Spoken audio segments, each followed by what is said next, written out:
This is Miss Guess, and I'll be reading Cat Kong by Dave Pilkey. Starring Flash, Rabies, Dwayne, and Blueberry. One dark and perilous night, 3 mouse explorers sailed toward a strange, uncharted island. Captain Charles Limburger steered the tiny vessel, while Dr. Vincent Varmint and his beautiful assistant, Rosie Rodent, looked on. When they reached the island, the 3 explorers were astonished. A group of natives was performing an ancient ceremony, offering up a sacrificial can of tuna, fish, and repeating a mysterious chant. Here, kitty, kitty, here, kitty, kitty, here, kitty, kitty, kitty. Suddenly, the island began to tremble. Crashing through the thick forest came the most frightening creature ever known to mousekind, the mighty Cat Kong. Meowing and hissing ferociously, the colossal cat took 3 giant kitty steps and tripped over the tuna fish can. Clunk! Cat Kong bumped his head on the ground and was knocked out cold. "If only we could bring him back to the city with us," said Dr. Varmint. "No," replied Rosie Rodent. "It would be wrong to take this creature away from its natural habitat just to satisfy our scientific curiosity." "Forget science," squeaked Dr. Varmint. "Think of the money we could make." So the 3 explorers wrapped Cat Kong in a giant burlap bag and tied him tightly to the ship. As they sailed back to the great city of Mouseopolis, they took special care not to let the cat out of the bag. Several days later, in downtown Mouseopolis, Dr. Varmint unveiled his discovery to a sold-out crowd. "Ladies and gentlemice," he squeaked, "I give you Cat Kong, the 9-lived wonder of the world." The audience cheered.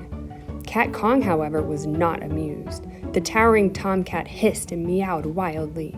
"Do not be afraid," Dr. Varmint told the crowd. "There is no way this creature can escape."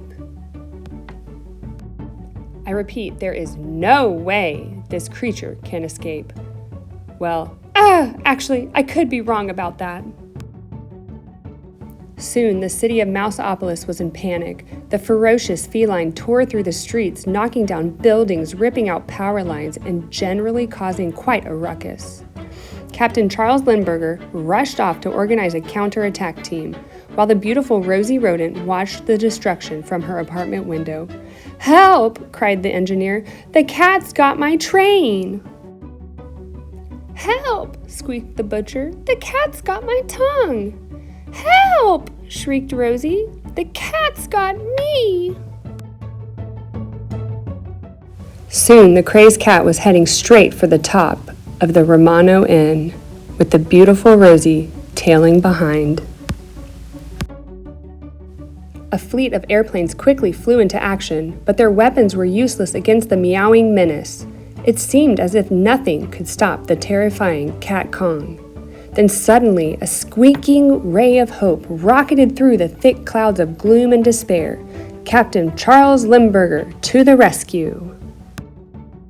Captain Limburger had a plan. He swooped close to Cat Kong and held out a red package tied with gold ribbons. "Hey, cat," he shouted, "look what I've got." He circled again and again, shouting, "You'll never guess what's inside this package." Cat Kong stared intensely at the red package. With each passing second, the colossal kitty's interest grew and grew. Finally, Cat Kong could stand it no longer. He had to find out what was inside that package. With one swift paw, the puzzled pussycat reached out for the red package and lost his balance. Meow!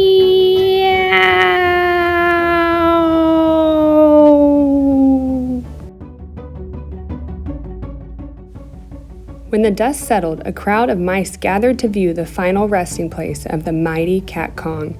"He's fallen," said one mouse. "And he can't get up," said another. "Well," said the chief of police, "it looks as if beauty killed the beast." "No," said Dr. Varmint as he looked sadly into the glowing red horizon. "It was curiosity. Curiosity killed the cat."